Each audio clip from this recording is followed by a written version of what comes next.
Good evening, everyone. Thanks for coming along to tonight's Meet the Poet. For any newcomers to the series, I'm Florrie and I'll be your host. Tonight we'll be joined by two fantastic poets, both of whom have had work published by local literary publisher UBA's Boiler House Press. Our two guests for tonight will be Marcus Lees and Colin Hurd. And up first, we'll hear from Marcus. So Marcus is a mostly absurdist, surrealist, and fabulist writer from Portadown, Northern Ireland, and Utah. Marcus has lived all across the world, from Turkey to Poland, South Korea to the United Kingdom, and now lives in Spain teaching high school in Barcelona. His nomadic experiences have heavily influenced his written work. Colin Hurd is a poet and lecturer in creative writing at Glasgow University. He has published numerous collections and has performed his poetry at Rich Mix Art Centre, the Fruit Market Gallery, Gaze the Word Bookshop, the Edinburgh International Book Festival, and many more.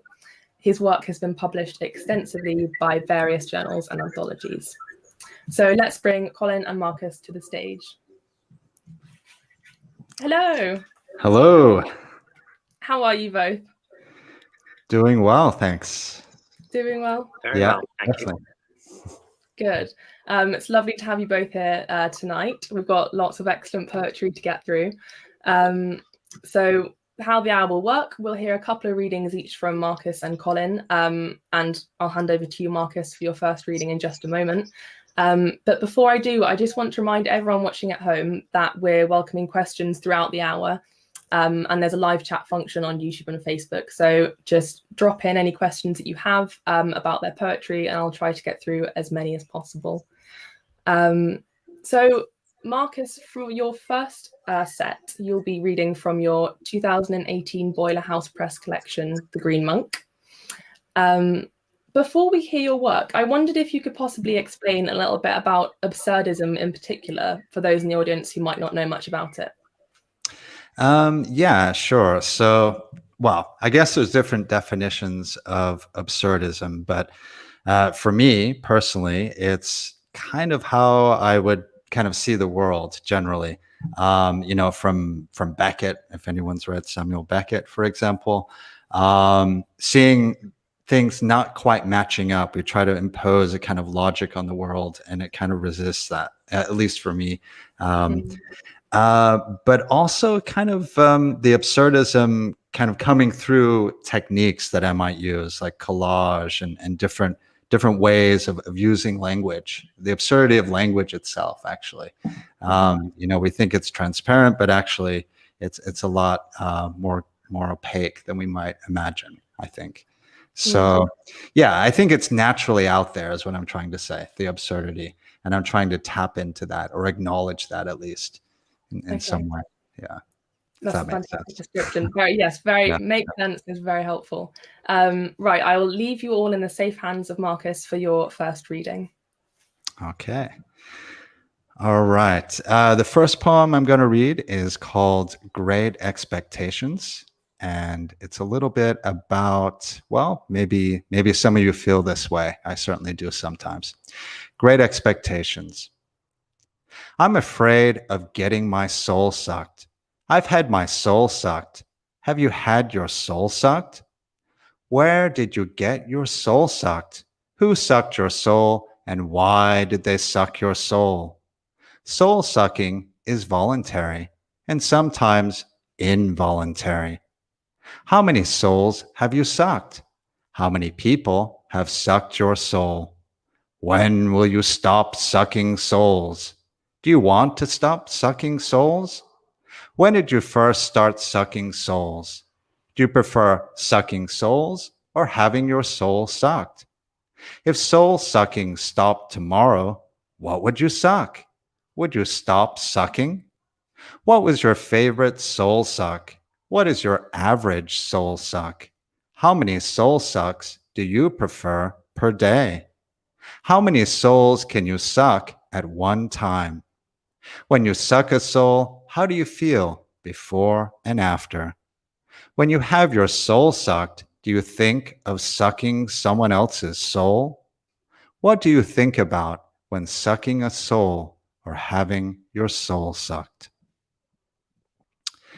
The rest of these poems in the first set are dealing with kind of fabulism and animals. And the next one is with a giraffe. It's called Burning Giraffe, a little bit after Salvador Dali's painting, Burning Giraffe, connecting to it just a little. Burning Giraffe. Flowers devour a man. It floats and sinks, floats and sinks. A river of red runs through it. Close your eyes. Are you only dreaming? Houseflies and horseflies hang on joints of meat, teaching their young to fly. The windows sweat and sweat.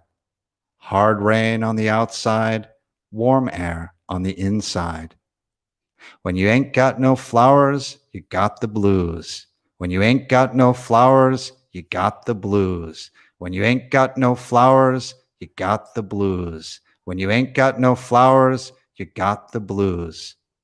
A burning giraffe in the distance. Sprinkle it with dew and a miracle or two. Wrap it in a sigh. Soak it in the sun. It sinks and floats, sinks and floats. It is eternal flame and sunshine through the rain. That one had a little bit of the lyrics from, I think it was the Bengals or something. Yeah. Okay, the next one is dealing with elephants, and it's called Ancient Elephants. It's after Salvador Dali's painting 1 second before the awakening from a dream provoked by the flight of a bee around a pomegranate from 1944. A misty rain, swelling slugs, a buzzing out the window. First there is one bee, then 100, then thousands. So many bees. There's a pomegranate on the ground, and the bees are buzzing around it. A fish sprouts from the pomegranate, then a tiger sprouts from the fish. Then another tiger sprouts from that tiger. Pretty soon, I'm going to die. The bees stop buzzing. A tall woman with closed eyes leans on a hazel stick. She points to the sky. This is your elephant, she says. It is an ancient elephant. It walks on giant stilts. I am too low. It is too high. I will have to watch it go by. Next one has some birds written in Madrid. When I first moved to Madrid a few years ago. It's called Brief Conversation with Soothsayer Birds. Walking to work in goon suits, the drains burp and gurgle. Roaming the rolling hills of sewage and dung balls. The hidden musty pipes snake the city. Cockroaches smudge the walls. The dead refrigerator has stopped its deep hum. The dead refrigerator is musty. The smell of ripe lemons is musty. Wet bathing suit filled with sand in the crotch is musty. The sardine train is musty. The smell of dust from the mountains, musty. The earth tugs the earthworms. The earth tugs the sky birds. Bare branches scratch the moon ink. This next one's quite short. It's with an owl. It's called Wooden Owl. Walking around the ring that rings the old town, the burden of brightness, meaningless memorials, green man blinking, wait, walk. Wait, walk, wait, walk. At day's end, hollow mountain, wooden owl. The next poem is called Milk of the Poppy, and it's connecting to the paintings of Leonora Carrington. Milk of the Poppy. Pins and needles in the hand, neck stiff, back stiff, knee stiff. It is time for the magic. The cauldron of my belly bubbles. 65th birthday beers with Larry. Plato's cave is moving inwards to crush us. Time is on the line. Memories in the haystack. What do we do with the shadows? The horned goat is holding a broom. The robed figures are preparing the food. The animal soul has another body. People and bisons on the horizon. We are feeling animals, mostly. Okay, and the final poem in this set is the title poem of the collection, Green Monk. It collages a little bit of Paul Celan's Death Fugue, as well as some images from Garcia Lorca that have the image of the color green. As well as the green monk, which is a kind of bird that was all over Madrid. I realize it's in many places, actually. A kind of imported bird that's very loud and has many entrances in its nests. I don't know if many of you are familiar with it, a nickname of green monk. So this is green monk. The little green man beeps to walk across the street. The green monk imitates it. It has tiny ear tunnels and speaks many dialects. If you part the lighter feathers below the eye holes and climb inside the ear holes, what would you hear? Green. I want you green. The green monk is communal. Their nest contains multiple apartments. There are many entrances and exits. Everyone gets their own door. Some of the nests are as big as a whole car. Green. I want you green. I drink you green at daybreak, at nightbreak, at all moments between. The park benches sit in the sand beside the city's largest cemetery. It has a green entrance. The apartment blocks are toothaches. There are many metal shutters. At the top, the green terrace is wooden. It is high above the roar of human traffic. Green. I want you green. Green rumbles, thirsty green oozes, a green blanket, a green hairnet. The green tree rubs its back against the windows. The green stars of your neck bones. I want you green. Green wind, green branches, green trances of the green soil, green honeysuckle on green hedges, green sea foam of fine lace. Green. I drink you green. At morning, at daybreak, at all moments between. Green hills of wild strawberries, green urn of wild ashes, green milk of dawn time and noon time.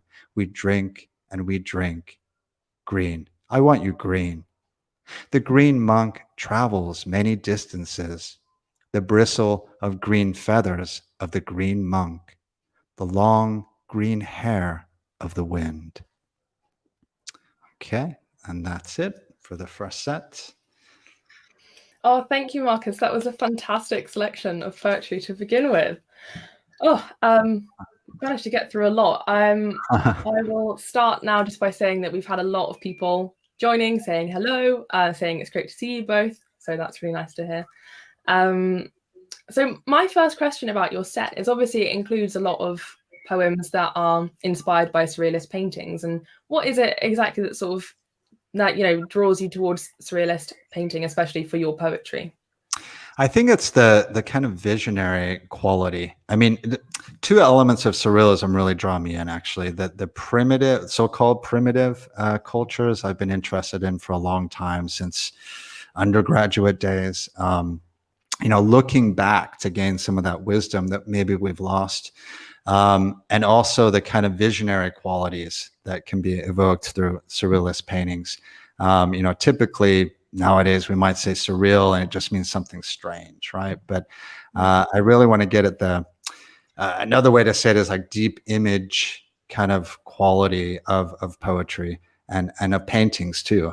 And those surrealist poets and painters were really closely connected as well. So I like the interdisciplinary nature of that, right? Like painting and poetry, instead of having all these little separate disciplines and specializations and everything. I really like that play Yeah, and playfulness in general. Yeah. Yeah, that makes sense. Something that actually really sticks in my head from your reading was in Burning Giraffe, that that last line, "It is eternal flame and sunshine through the rain." And I mean, it's a beautiful line anyway, but I'm not massive. I don't necessarily know a huge amount about absurdism or even necessarily existentialism. But in my head, that's sort of almost that's where it bridges the gap, I guess, between the two. This idea of the eternal flame, but sunshine coming through the rain. There's something quite hopeful about it, despite all this chaos going on. I wondered if that's sort of what you went for with it. Yeah, definitely. I mean, one thing that I see with absurdism and surrealism maybe is, well, there's different ways you can go with it, right? There's kind of dark surrealism, and there can be a dark humor, a dark absurdity, and that's all great too. But I see a kind of optimism through these kind of techniques, through the movement itself of surrealism, a kind of hopefulness of change, really, of changing the way things are to make them better. That we're not stuck, that things are always in movement, that we're not stuck with the way the world is, that it can change, and it can change through language, through the way we kind of see through our visual senses or how we hear language. We can change and shake up things that way. So I find that kind of optimistic, right? Like, yeah, that there's some optimism there for sure. Yeah. And that idea of change, I mean, you sort of picked up on it earlier, but the fact that you have traveled around to so many different places, and I guess that has almost aided your work in that sense, broadened your perspective and allowed you to sort of embrace those ideas rather than being bound by fixed times and spaces. That probably comes into play. Yeah, definitely. It also kind of forces me, this is such a cliche. I don't even want to say the word mindfulness because it's just overused so much. But it kind of just puts me in the present. Another thing kind of overused. But, I have to look at the smallest things, like how do I get groceries and how do I say something in Turkish, or how do I do the simplest thing? So it forces me to kind of minimalize and simplify and be right there. I can't project too much into the future when I have the smallest task to complete that's a little more complicated. So I think in that sense, it really helps. Plus the stimulus of something alien and foreign from me, helping me to see things with fresh eyes, a kind of beginner's mind over and over again. And that's what I like from art too, as well as, changing locations, that freshness, fresh eyes, I guess. Yeah. I mean, speaking of art as well, I won't spoil what we've got coming up, but with Colin as well, one of your poems is also inspired by a painting. And is that something that you do a lot as well? That ekphrastic poetry, I think it's called? Yeah, definitely. And it's something that I love in Marx's work, that reading, I felt like I was kind of existing in it's almost like they create these mini environments that you kind of enter into and exist in, which is just gorgeous. But yeah, it's something that it's actually something that I found quite hard about kind of lockdown, when we were fully in lockdown, is that absence of just being able to go to places and have ekphrastic experiences. And for me, ekphrasis is something that, it's just about response. So it just gets away from thinking of art as happening in any kind of vacuum. And it just emphasizes the way that art is always a response to other artworks and influenced by other artworks. So yeah, that's definitely something I love to do as well. Yeah. Before we go on to a second reading, Marcus, I will just read out a question from someone in the audience, which is Nandini Sen.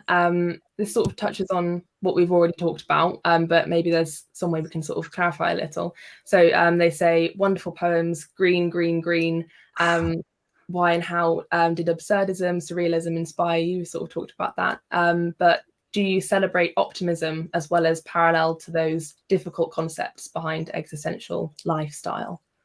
Yeah. Existentialism was my first kind of, maybe like perhaps many people, like the first thing I gravitated towards. I took English in secondary school and all the rest of it. But it wasn't until I got to existentialism where it really connected, reading Camus' The Stranger or something. And I thought, oh yeah, I recognize this. This is how I feel the world. But and there was an angst going along with that through the teenage years, through the 20s. And now I feel like I kind of have, overall, I have angst, of course, but existentialism without the angst is what I'm trying to aim for, like accepting the world as absurd rather than trying to push against it, accepting the kind of absurd walls, right? So I guess it doesn't have to lead to paralysis, is maybe what I'm saying. And that's the optimism, that things can be, like I said before, we can shake things up and change things, not just acknowledging that they're all messed up. Like we can move things around, we can play with things, always in movement. So yeah, I do see a lot of hope with that, definitely. I don't know if anyone's seen films of David Lynch, for example. That's can be pretty heavy, sometimes a little bit darker, kind of absurdist, surrealist work. But even with that, I see a kind of release coming from some of those films that can be helpful, maybe. Yeah, if that makes sense. Yeah, and I think that's a really nice take to have. Right, I think we should hear your second reading if you're ready to go ahead with it. Okay, sure. Okay, this next set is from a work in progress called Hermit Kingdom. And I decided to stay with the kind of theme of animals. So the first one is called Lion.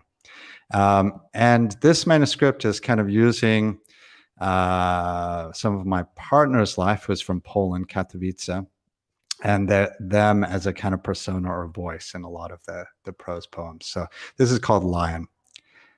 My father bought a television set. You pushed the buttons, but what was on them? Tele-Echo, a talk show. There was Dallas when my mom went into labor with me, and Dynasty when it was my brother. There was also the radio, there was also the radio, UFOs and aliens, B-movies for your ears. That was really something. Bread with butter and sugar for dessert. Sometimes topped with a milk skin.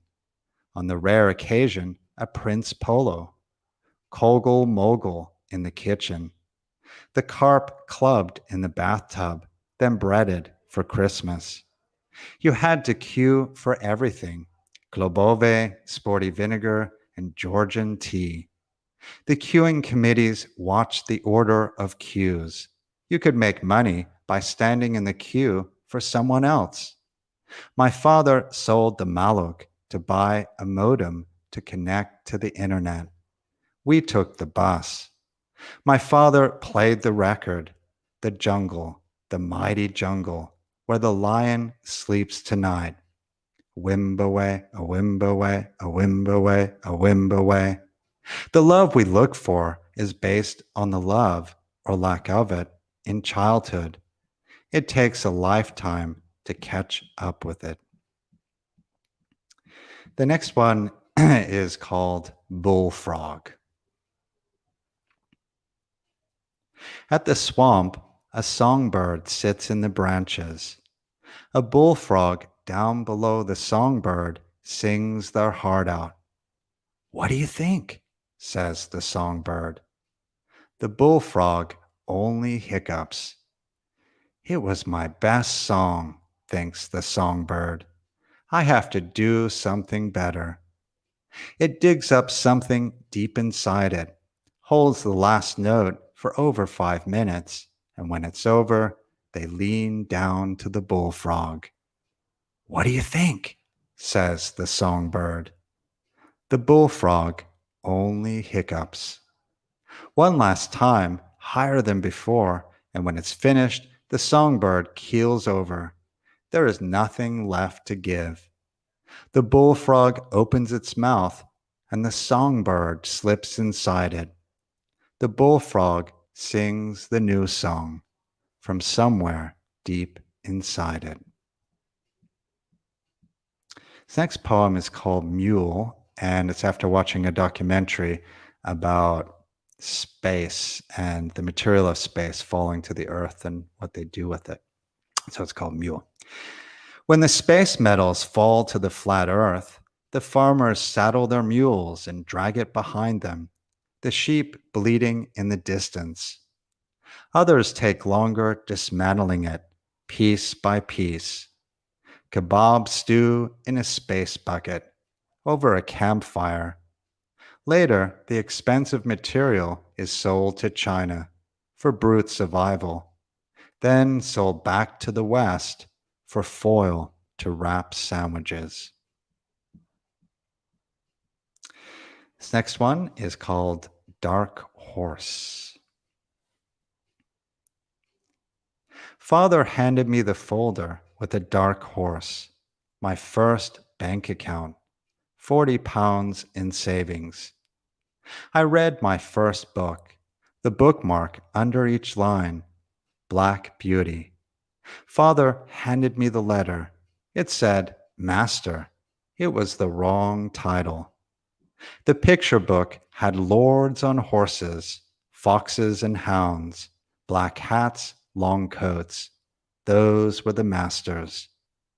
Father played butcher with his brother in the garage in Manchester. We ate everything. Pig's brain on toast, blood sausages. I galloped the dark horse into the grass door. Inside, children rolling blood balls. I checked my sack.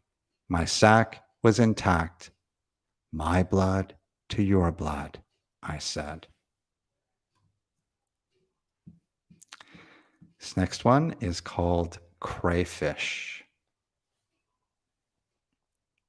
Have you been laid off? How often have you been laid off? Would you like to get laid off? You lay down to get laid off, but you can also stand up or sit up. There are many ways to get laid off. We performed a flying sidekick for the talent show. Then we threw a Chinese star. It was deflected by a block of wood hidden up their sleeve. At Wilderness Survival Camp, they wet their socks. They only had one pair of socks. Body heat prevents hypothermia, a bar of chocolate for energy. We learned the lean-to. We learned the igloo. We learned the knots and weaving. The helicopter circled around us. We cooked potatoes in ashes, crunched the carrots, boiled the big pot of crayfish. Is this a repeat? Fear is built on repetition. You've got to make this place your home. The next one is called Turtle. In olden days, according to tradition, eggs were bad for the liver, also the heart, depending, at least in part, on how you do it. The head and the heart have been around forever. In the East, the seat of consciousness is in the chest, the heart, but in the West, it's the head. I'd like to be here, I say, tapping my chest. But I think I'm here, I say, tapping my temples. Does thinking make life better? Have you seen Rodin's thinker, squatting, his fist on his chin, constipated? Books upon books upon books, a Tower of Babel. Information moves faster and faster. Have you heard about the turtle? Turtle in German is toad plus shield. A turtle is a good toad. It moves slowly. I want to move slowly. I pick up the beer by the giant handles, smell the sausages. Okay, and the final one is about a concert in Madrid, experimental music concert. It's called Fox. At Soda Acoustic, we meet the Foxes from French Quebec. It is only €5. Little pops and bleeps, crashing cymbals, brushing the drums and breathing, wailing into walls of sound. One fox on saxophone, another fox on drums. We chat with the foxes during intermission. In Cork, it was very intense, says Fox 1. So many levels, boatloads of Murphys.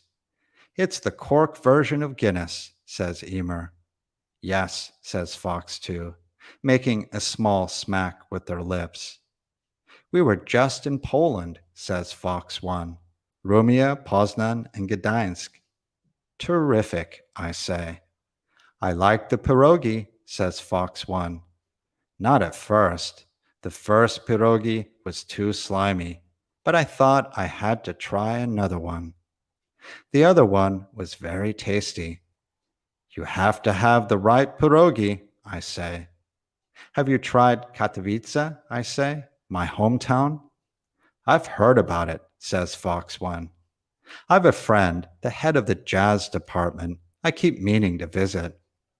It is a good city for the underground, even if the avant-garde is very small, I say. It is small by definition, says Fox 1.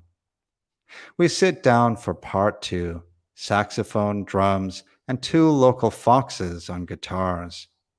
I close my eyes, primeval energies, walls of sound, swaying my head, the breathy valves rising and falling. Fox 1 cuts his finger on the hi-hat. The electric guitar moves into space operas as he exits the stage for a bandage behind the bar. Fox 2 scrapes a square piece of plastic on the floor. I needed that, I say. Okay, and that's it. Fantastic. Absolutely wonderful. We've got lovely comments coming in all over the place. I'll see if I can just get a couple of them through to you. We've got Finola Scott saying, wow, incredibly surreal. Love the leaps, the seemingly unconnected. And then similarly, we have Chris Gutkind saying that he loves the connections and disconnecting too. There's that real sort of juxtaposition of it. We've got Tegan O'Hara saying, I love that take on existentialism, what we were talking about before, making life spongy and flexible. Spongy, I like that word. Spongy. Yeah. And then we've got Phil Vernon saying, I'll never be able to look at Rodin's Thinker again without the image of constipated. Thanks. Perfect. So yeah, there's even more feedback. But yeah, lots of lovely comments. I have a question, which is, I mean, out of that reading, I think Turtle might have been my favorite. That sort of the wisdom to be learned from the slow moving animal is very beautiful. And obviously that reading was very animal heavy in general. And I wondered, what exactly the function of the animal in Hermit Kingdom is, because I mean, looking through it, I get this real regenerative idea and, these connotations of cyclicality. You've got in Bullfrog, the songbird slipping inside the bullfrog and then continues the bird song. And then even just the idea of the soothsayer birds sort of being timelessness, I guess. And, it was in the same in your earlier reading with Ancient Elephants. The idea of animals sort of springing forth from one another. I just wondered if you wanted to touch on that a little bit, how the animals function in your work in progress. Yeah, I think in part it's a kind of, for me, and maybe I'm not the only one, I assume I'm not the only one, I feel kind of disconnected from that world and feel like I want to feel more connected. And I feel in a larger sense, it's a disconnect with my body or my mind and body, perhaps, but a disconnect with the modern world and a world where we were more connected with animals. We have the cave paintings, we have all that stuff. And yes, there's lots of great things. Of course, we know that.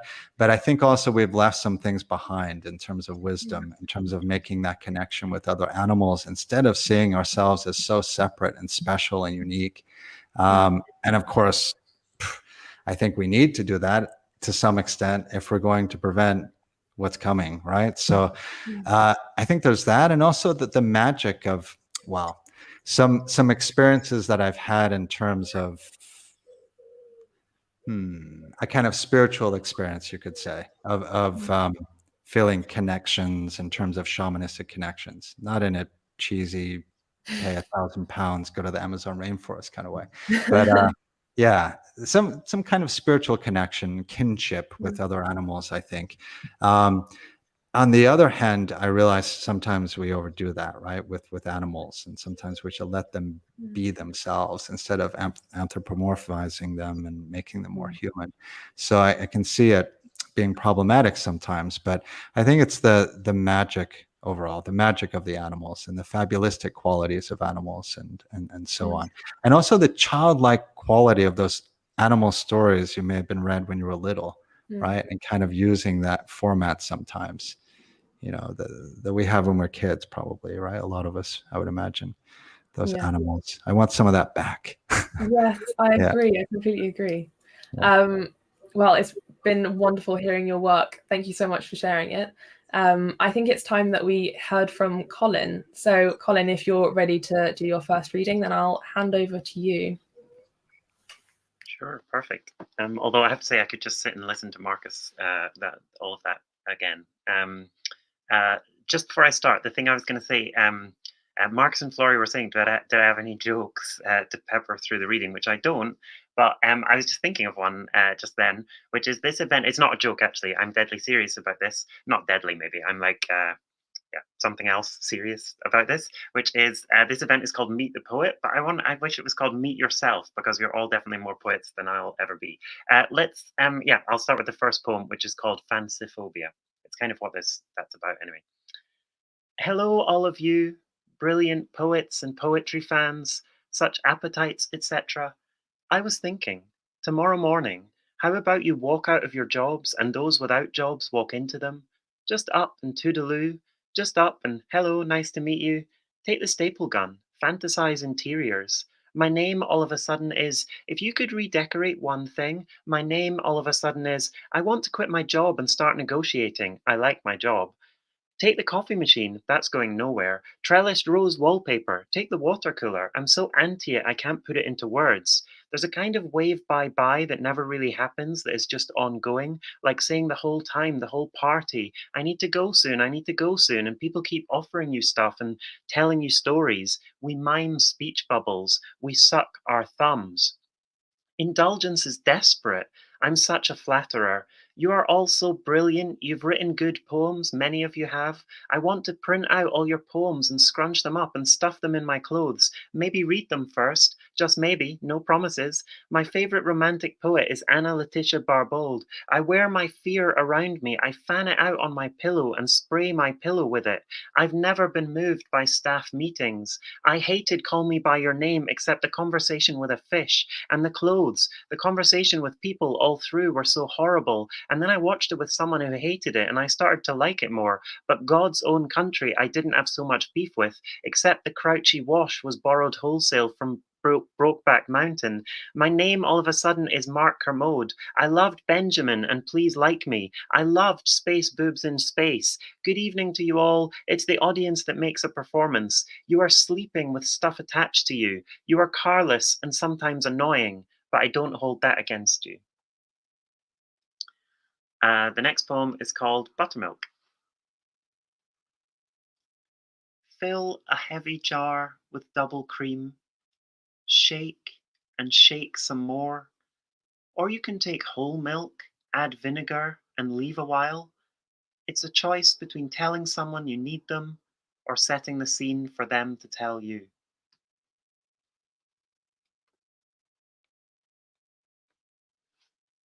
Warm weather. I don't have anything to say other than I only see him in warm weather, walking past my office window, wearing a warm weather scarf. Okay, it feels to me the weather says. I'm warm, but I'm not going to melt you or your scarf.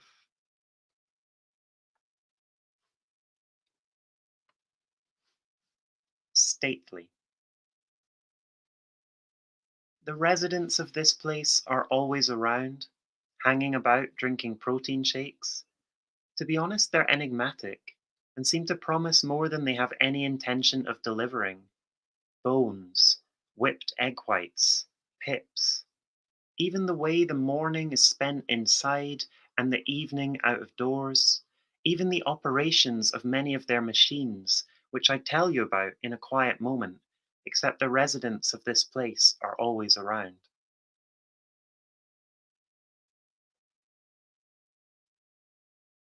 Too cute.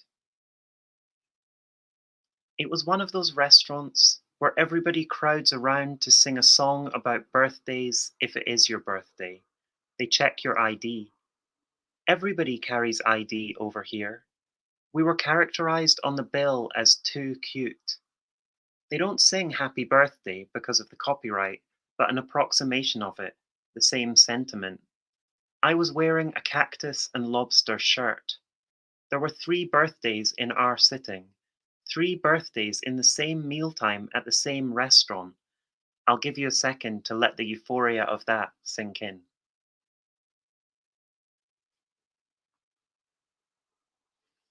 And this is the final poem of this half. It's flown by. Tat design. My friends and I were at a shopping centre when this marine biologist spoke to me. I have an idea for a tattoo in which the shape of a humpback whale is drawn using only the letters of the words in the phrase, "Don't dream your life, live your dreams." I saw it on a poster in Iceland and thought, I just have to have that on my butt.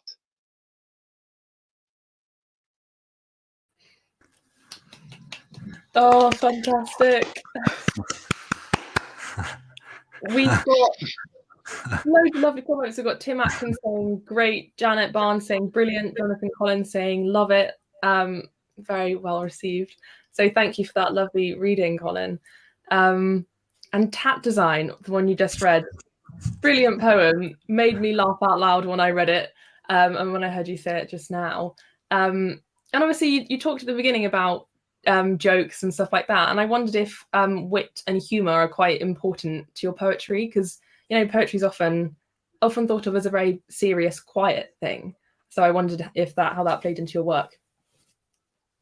Definitely, like the I love all sorts. I mean, I love poetry. I love all sorts of poetry, and I feel like poetry is isn't that sorry? I can't stop looking at myself. I did this, so beautiful, Colin. Yesterday with Greg Thomas, an amazing concrete poet who did a workshop on concrete poetry, and we were talking about or he was giving an exercise. Not the physical kind, the poetry kind. And he said, if you're lost for themes, then you can do such and such.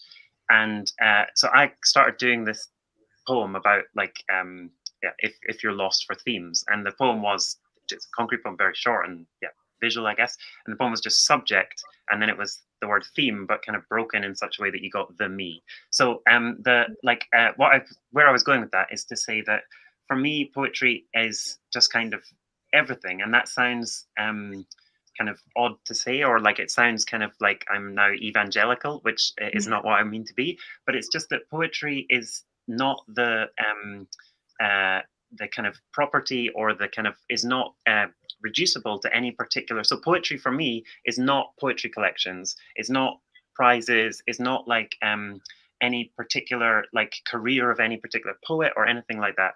Poetry for me is just kind of the way we respond to what's going in the world through language. And when that's done in a kind of conscious way, or in a kind of way that that kind of acknowledges language and the way that language mediates between us and the world, that's what I find just really, really exciting. So another thing, probably in the back of my head with that the Me theme poem, there used to be this amazing bit of graffiti, which to me is just a gorgeous poem on the M8. It's probably still there, I just don't do this drive anymore, but between Edinburgh and Glasgow, and it just is the word theme in silver spray paint. And every time I would drive past it, which was every day, I would want to take a photo of it, and then but I never could because I was driving. And then that felt like, for me, that's what poetry was, this kind of like missing, like boom theme, like that just vanishes. That's a gorgeous description of it. I love that so much. Another question that I had was mean, Too Cute, I think, is a really interesting poem. And, you know, the lines that really stuck out to me were, they don't sing happy birthday because of the copyright, but an approximation of it, the same sentiment. Because it's, you know, it's that sort of that fantastic juxtaposition of sentiment, you know, these human things and very personal things with the commercial approximation that can never quite meet the real thing and always feels a bit bizarre and absurd, being replicated in that world. And I wondered how, because that's from your collection, Click and Collect, isn't it? Your Boiler House Press collection. I wondered how that collection as a whole deals with commercialism and capitalism. Not very well, I guess, because they're still like they haven't been dealt with. But they, yeah, I think it's just the world we live in. Like the world we live in is like a shopping world. It's the world, and there's so many, like that makes it seem like capitalism is to do with shopping and spending money and credit cards and all that kind of stuff, which obviously in a sense it is, but it's also much more kind of malicious and structural and kind of like unequal than that. And it's kind of, that's like this, like normally I love froth and bubbles and stuff that rise to the surface, but in this case I'm meaning it as a kind of negative, which is that's the kind of like stuff that goes on the surface as a kind of distraction of all the really nefarious, awful stuff that happens underneath. And it's on like, yeah, so but Click and Collect, to me, so it wasn't, so I'm not really attempting in any way to sort of to do anything particularly profound in terms of dealing with this, other than kind of thinking about my experience of it and writing about my experience of it. And also the Click and Collect thing, yeah, obviously there's the kind of like shopping, like it resonates with our kind of idea of internet shopping and online and all that, but I'm also interested in it in this idea of the fancy, so this idea of kind of immediacy and kind of like receive, like just kind of like engaging with something and it instantly being there with you. So that was partly what I was thinking of, as this kind of like trying to write poetry in such a way that the mind is almost clicking and collecting all these images and kind of responding to the world in that way, in a way that isn't trying to synthesize it into one particular version of the world, but is actually just much more kind of responsive and immediate and yeah, kind of intimate with the world, I guess. Yeah. Would you mind touching slightly on the idea of the fancy, you know, the romantic idea of the fancy, just for anyone who might not know much about it? Sure. And that includes me. No, I'm kidding. So basically, Samuel Taylor Coleridge had this idea of, or made this distinction between the fancy and the imagination, and they were both kind of stages in the creative process. And the fancy was a sort of conceived of as a kind of preliminary stage where you're kind of gathering material, responding to the world, getting ideas, and all of that. This is a massive oversimplification, by the way, not because I'm trying to do that for you, because that's me. Yeah. So, and then the imagination was the kind of next step in a way where that kind of electric responsiveness was then synthesized into a particular imaginative work of art. And I quite like, or I'm very kind of, I tend to respond most to works that kind of stop at the fancy stage, that do not attempt that kind of synthesized, holistic, like kind of whole version of reality, or kind of like whole kind of finished work of art in that sense. I really love work that feels unfinished and that kind of feels like it's in a state of that it's still in a state of kind of working out its relation to the world, that none of that is fixed. I was in an amazing reading last week or the week before by a brilliant poet called Pettero Kaluli, and they read poems, and they had the poems on the screen, but when they read them, they read kind of completely, slightly different anyway versions of those poems. And I just love that, this kind of like sense of the poems not being fixed, there being kind of room within them to change even after they're published. And there are great examples of other poets, like one of my kind of absolute hero poets, John Wiener's, every time he published a poem, it was a kind of different version of the poem, basically. So yeah, those are some of the ways in which I'm interested in the fancy as an idea. And actually, I'd be interested to know, Marcus, how do you feel like that plays out in yours? Do you feel like your work is static, or do you feel like it can constantly be changing? It constantly changes because it feeds on itself too. So maybe I have a version of something, and then I lift that line from something that was in another poem, and it becomes something in a new poem. So I'm constantly shuffling the deck or the cards or whatever. So I don't feel like it's quite static in that sense. Like what Colin's saying, the fancy, I definitely like that sense too, or the amateurish, right? Like that feel. Yeah, well, that's really interesting to know. And I think in a minute, Colin, we'll move on to your second reading. But before we do, I just had one more question, which was the first poem you read, Fanciphobia.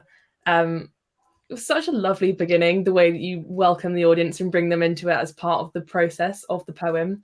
And I mean, I kind of wanted to know if that, do you try to encourage people to engage with your work? And also, if so, how has COVID sort of affected that? You haven't had those in-person audiences, or maybe any audiences at all. I don't know if you've done online poetry readings like this, but how has that affected you? Who becomes the audience with your work, and does it affect the way that you feel about your work? That's really interesting. So yeah, I mean, I have a kind of love-hate relationship with poetry readings, I guess, which is I love being in a room with other people, and I tend to like poets more than, well, I like lots of different people, but poets tend to be quite nice people, I think. And so there's something just lovely, and I am really, really looking forward to being in a live, I think some are going on some places, but not up in Scotland, live poetry readings. So it has been hard in that sense. I also find I write very much for readings and for performance. So I haven't been writing very much, and that's something that I'm keen to kind of like have live readings kind of set up in order to kind of write for them. And I think there is something different about being online in a reading, just because I think the poem doesn't really happen until you're in a space with people hearing it. Obviously, poems happen on the page and all of that, but then there's a whole different encounter with them that only happens when they're being encountered with somebody in a room reading it in a book. But in terms of live performance, yeah, they don't really happen until there's an audience there. But having said that, poetry for me has been kind of ongoing throughout the pandemic through online readings. There's been so many great readings, but also mainly through colleagues and students and kind of hearing their work. And I've been just so just stunned by the amount of creativity and kind of just experimentation and really kind of new ideas and new kind of ways of, like you're doing right now, Florrie, ways of presenting poetry and kind of encountering poetry. And obviously the international aspect of that has been great in the sense that we've been able to, so I hosted with co-hosted, with Maria Sledmere and Fred Spoler, a reading with Bernadette Mayer, which was just really lovely to have, an internationally based poet, but reading it for a kind of primarily UK audience. Yeah. Fantastic. I think we should hear your second reading. So over to you again, Colin. Thank you. Okay. This is your what do you call those websites? Like Living Social or whatever. This is you've booked by mistake a barking lesson. Your barking lesson. I want you to have a good time. Do you get tired of my athletic hauteur? Beginners to the left, adventurers to the right, experts in the middle. Rearrange yourselves at the first growl of this tambourine. Using a burger bun as some kind of phone, I'm going to call your parents and tell them how good you are at barking. Softness. Bhupen Kakar's Two Men at Benares, my favorite painting today. Stony salt mounds, fleshy beach, velvet ribbon, buttock and moob architecture, and one man with grey hair propped up by another man who needs no propping up.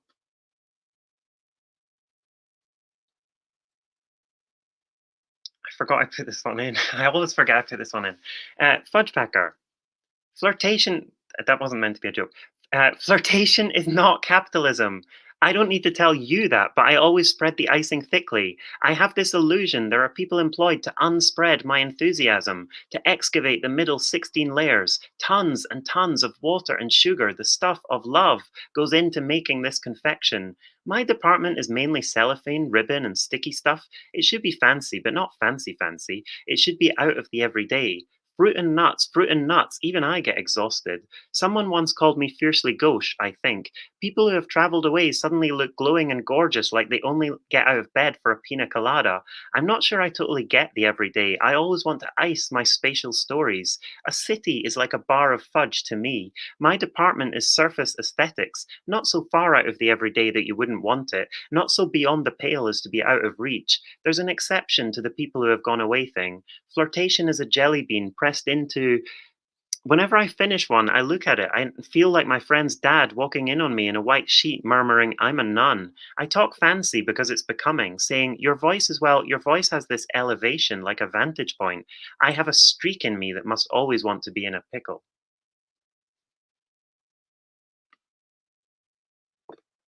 Weird fight. My trousers were clumped. You asked if the fly was down. I said no. Then you went bananas.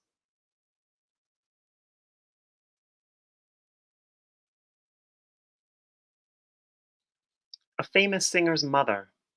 I'm never having children, but if I were to, and there were two of them, I'd call them Lore and Apocrypha. Swaying about our kitchen, me and Mr. Me, though we'd not in a million years get married, would laugh and say, "Well, if you believe Lore this, and if you believe Apocrypha that," and they'd chatter exasperatingly away, weird obsessive stories about a famous singer's mother who apparently said that whenever he read aloud, it could be anything at all, some fan mail, an invitation card, a phone bill, some maths prep, the back of a microwave packet, she all of a sudden felt a chill across her shoulder blades and goose pimples on her neck and wrists, like someone who just discovered the hot dude's reading Instagram account and opened the window to cool off. Spooky, I think, and blush.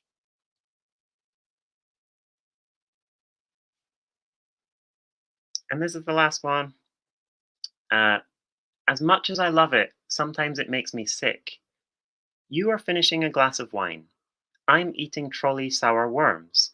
The TV talk sings Whisperато. We have to get up at 5. Yesterday a father cut his arm.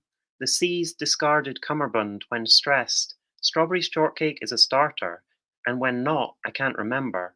I'm so shit at money stuff. That worms are sour doesn't surprise me.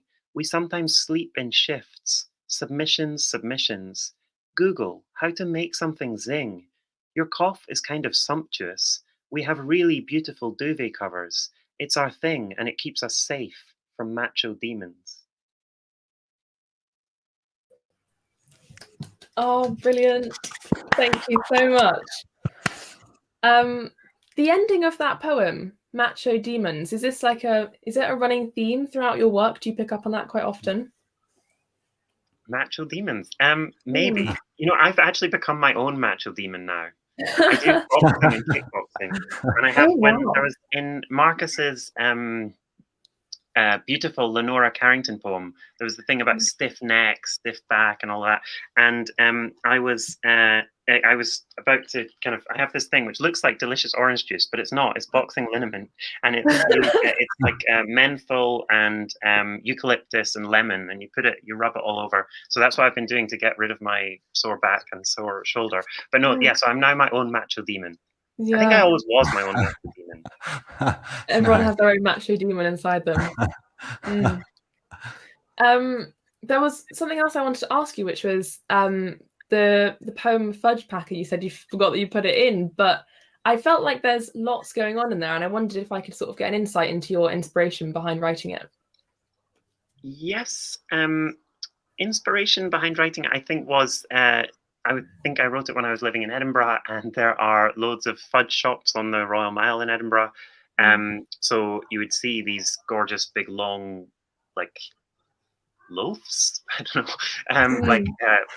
Loaves will work of fudge. Loaves And of fun. Oh my god. so that was the kind of inspiration. But it's it's to do with the fancy again. It's to do with kind of sweetness and sugariness and like just kind. I don't really know where I'm going with this. Like sort of just like. That's another thing. If somebody said to me, like, I was thinking, but because I know that I was meant to kind of send an idea of what the kind of theme of my readings would be. So I was thinking about it earlier on, and I which is why theme keeps coming up. But I was like just kind of wanting people to like you. Is that a theme? Can that be a theme? Like sweetness and like kind of just like existing in the world in such a way that people might want to eat you. I don't know. But no, I guess I'm being a bit OTT. I guess I'll point to one line in this. My department is surface aesthetics. So I am really, really interested in the surface of things generally, and in like Bill Berkson, the poet, talks about their like people talk about like when work gets deep, like that kind of there's a value placed on the deep, as if we sometimes get to something that's more true just because it's more deep. But actually, I'm paraphrasing and misquoting probably, but Bill Berkson has a thing that says there's nothing beyond the surface. Everything is surface.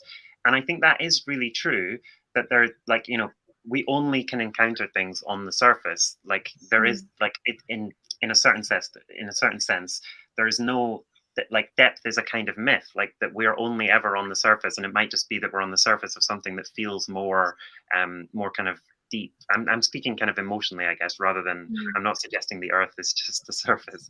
But so there's that. But then I've now actually started to think, is that true? And like, are we just always on the surface? And that's partly because I was reading Elaine Sissou, who talks about writing as this kind of descent, but where the descent is, normally we think of descent as like the easy part, like ascent is difficult and descent is easy.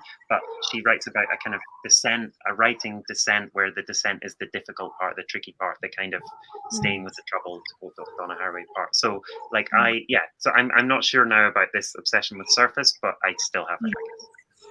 That's so fascinating to listen to. I wish I could listen to you talk about that for longer. Yeah, definitely. Yeah, absolutely. But we've come to the end of this session now, and I have to say it's been so interesting. I've loved listening to your poetry and listening to you talk about your poetry, both of you, so much. So thank you so much for coming along, and thanks to everyone watching at home. I hope that you've all enjoyed this session as well. You can sign up to the Homestage Poetry mailing list if you want to be notified about all future poetry events like this one. So yeah, just sign up with the link below.